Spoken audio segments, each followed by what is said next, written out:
कौन है वो बीजेपी नेता जिसे दुनिया के कई देश मारना चाहते हैं? पाकिस्तान से सऊदी तक मच गया बवाल। मोदी अमेरिका के आगे नहीं झुके, लेकिन मुस्लिम देशों के आगे क्या घुटने टेक दिए? लोग क्यों उठा रहे हैं सवाल? क्या भारत के मुसलमान अब खाड़ी देशों में रखेंगे मदद की उम्मीद? ऐसे तो पाकिस्तानी एजेंडे को मिलेगा बढ़ावा। बीजेपी की एक महिला नेता ने 10 दिन पहले एक टीवी डिबेट में कुछ ऐसा कहा कि दुनिया के सारे मुस्लिम देश भड़क गए।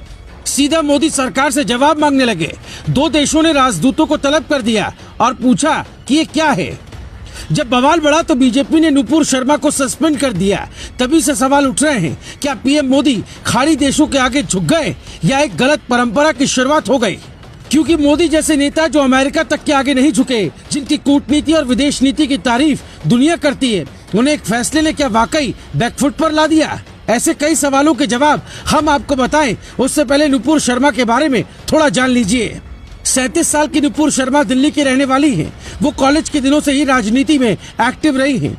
दिल्ली यूनिवर्सिटी में वो एबीवीपी की ओर से छात्र संघ की अध्यक्ष बनी। फिर कॉलेज से निकलने के बाद लंदन स्कूल ऑफ इकोनॉमिक्स से उन्होंने LLM किया। फिर नेशनल लेवल की पॉलिटिक्स में आ गई। साल 2015 में उन्होंने नई दिल्ली सीट से अरविंद केजरीवाल के सामने चुनाव लड़ा था, लेकिन हार गई। वो यूथ बीजेपी की एक जाना माना चेहरा है। मतलब नुपुर शर्मा को पॉलिटिक्स और कानून दोनों का अच्छा ज्ञान है। जो इन्हें करीब से जानते हैं वो यही कहते हैं कि नुपुर शर्मा ने कभी कोई ऐसी बात नहीं की जो कानून के खिलाफ हो, जो किसी के भावना को ठेस पहुंचा सके। फिर 27 मई को नुपुर शर्मा ने ऐसा क्यों किया? एक टीवी डिबेट में उन पर पैगंबर मोहम्मद के खिलाफ विवादित टिप्पणी करने का आरोप है। इस वीडियो को ऑल्ट न्यूज के फैक्ट चेकर मोहम्मद जुबैर ने पहले ट्वीट किया। उसके बाद ये इतना वायरल हो गया कि नुपुर शर्मा को जान से मारने की धमकी मिलने लगी।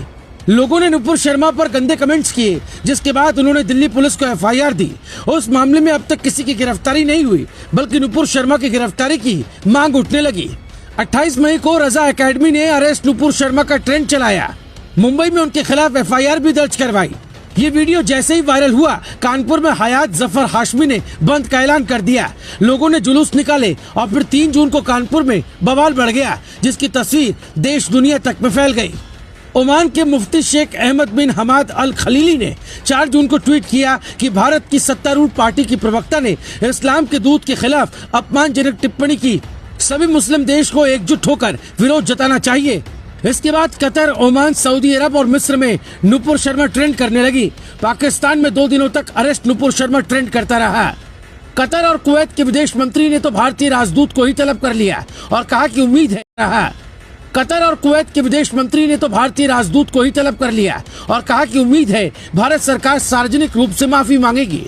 लेकिन कतर के भारतीय दूतावास के प्रवक्ता ने साफ कह दिया, भारत सरकार ने ऐसे लोगों के खिलाफ कार्रवाई कर दी है।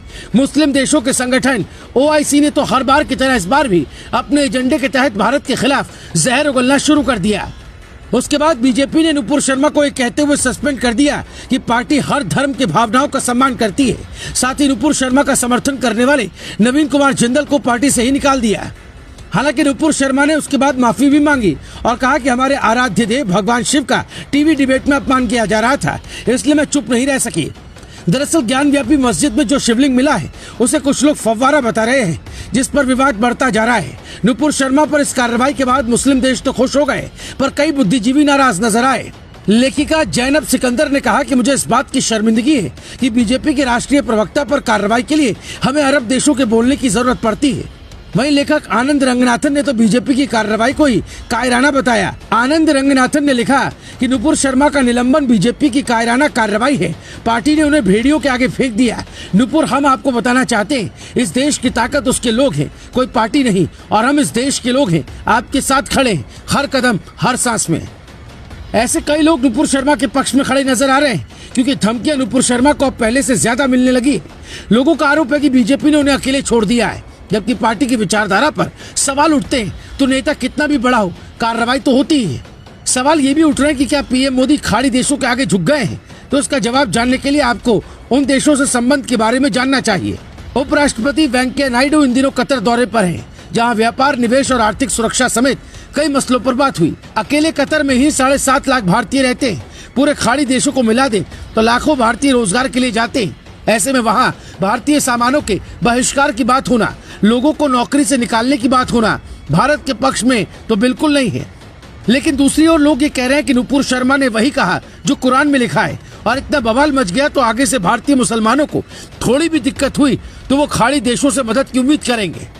पाकिस्तान का नापाक एजेंडा कामयाब होगा, जो देश के लिए खतरे की घंटी होगी। इसलिए कई बुद्धिजीवी इसे गलत ट्रेंड करार दे रहे हैं, क्योंकि अब यह मामला सिर्फ विवादित बयान और पार्टी से सस्पेंड होने भर तक का नहीं, बल्कि इसमें विदेश नीति से लेकर भारत की सुरक्षा तक शामिल है। Bureau report.